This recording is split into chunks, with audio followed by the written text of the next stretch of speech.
খারাপ জায়গায় পাঠিয়ে দেওয়া হচ্ছে, তাদের মেধা থেকে জনগণ বঞ্চিত হচ্ছে, আর সেই লোকগুলোর উপর জুলুম করা হচ্ছে। পুলিশ একই অবস্থা, সকল দিয়ে এখন একটা মহা নৈরাজ্য চলতেছে।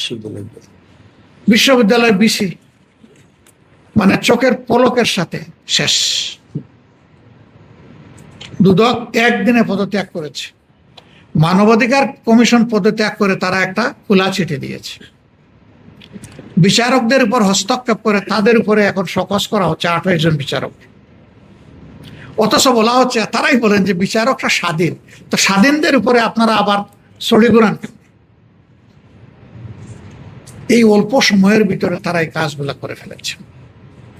একদিকে তারা কৃষক কার্ড, তারপরে আপনার কি বলে ফ্যামিলি কার্ড বিতরণ করছেন, এখন হেলথ কার্ডও দিবেন। ভালো, সেটা দেন। সেইটা যদি রাষ্ট্রের পর্যাপ্ত রেভিনিউ থাকে, দিবেন না কেন? জনকল্যাণে ব্যয় করেন, কারোর তো নিজের না। সেখানে দলীয়করণ, আবার সেখানে অঘটন ইতিমধ্যে ঘটে গেছে, আপনারা দেখেছেন। এক বিধবা, তাকে কার্ড দেওয়ার কথা বলে তার জীবনটাই শেষ করে দেওয়া হয়েছে। একটা কেস এসেছে, বাকিটা হয়তো লজ্জায় মুখ বুজে আছে, জানি না এরকম হয়েছে কিনা, আল্লাহ ভালো জানেন। সেখানে আবার চাঁদাবাজি হচ্ছে এটাকে কেন্দ্র করে। আর চাঁদাবাজি আগের চাইতে রেট এখন দিন দিন সব সেক্টরে বাড়তেছে। অতিষ্ঠ জনগণ, দ্রব্যমূল্যের জাতাকলে পৃষ্ঠ। দুই কারণে, একটা জ্বালানি সংকটে পরিবহন খরচ, আর একটা হচ্ছে বাড়তি চাঁদার ছাপ। এই সবটুকু এসে সাধারণ জনগণের ঘাড়ে, খেটে খাওয়া মানুষের ঘাড়ে চাপতেছে। একটা সরকার জনগণের জন্য তার একটু দুঃখ দরদ দায় থাকবে না? এরকম চলে? কি করলেন আপনারা? অথচ আপনারা বলেছিলেন যে আপনারা দুর্নীতির টুটি চেপে ধরবেন। আমরা বুঝতে পারছি না কার টুট চেপে ধরা হয়েছে। হ্যাঁ, আমরা দুইটা জায়গায় টুটি চেপে ধরা দেখতে পাচ্ছি। একটা মিডিয়াকে সত্য প্রকাশে বারণ করা হচ্ছে, স্পষ্টত আমরা দেখতে পাচ্ছি। আর একটা, সমাজের বিভিন্ন জায়গায় ভালো মানুষগুলো, তাদের টুট এখন সেলাই করার চেষ্টা করা হচ্ছে। মনে রাখবেন, এইভাবে কারো টুট দীর্ঘদিন বা চিরদিন বন্ধ করে রাখা যায় না, যায়। আমাদের টুট চলবে ইনশাল্লাহ। আমাদের অবস্থান স্পষ্ট। তাওয়ানু আলাল বিররি ওয়াত তাকওয়া ওয়ালা তাওয়ানু আলাল ইসমি ওয়াল উদওয়ান।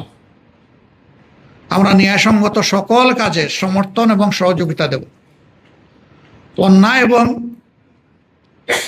জনগণের অধিকার হরণ করার যত কাজ আছে সব জায়গায় বাধার দেয়াল হয়ে দাঁড়াবো ইনশাআল্লাহ।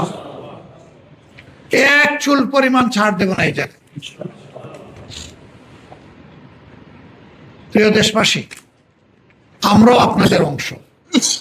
সবাই মিলে আমরা, সবাই মিলেই বাংলাদেশ, সবাই মিলে বাংলাদেশি। সুতরাং আমাদের লড়াই আমাদের জাতির জন্যে, সবার জন্য। এই লড়াই আপনারও লড়াই, এই লড়াই আমারও লড়াই। এই লড়াই ইনশাল্লাহ আমরা একসাথে সামনের দিকে এগিয়ে যাব। আমরা দৃঢ় আস্থাশীল, জনগণের সব দাবি আদায় হবে ইনশাআল্লাহ। গণভোটের রায়ও বাস্তবায়ন হবে ইনশাআল্লাহ।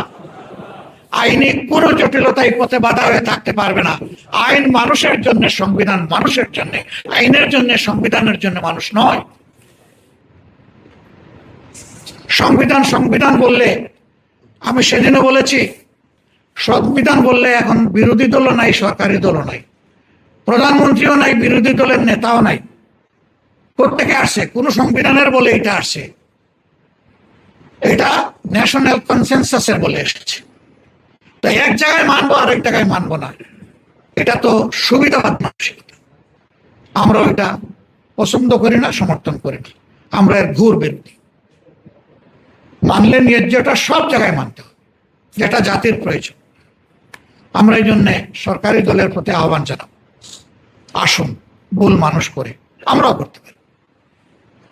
যাতে মনে করে স্পষ্টত আপনারা এগুলো ভুলের মধ্যে লিপ্ত আছেন।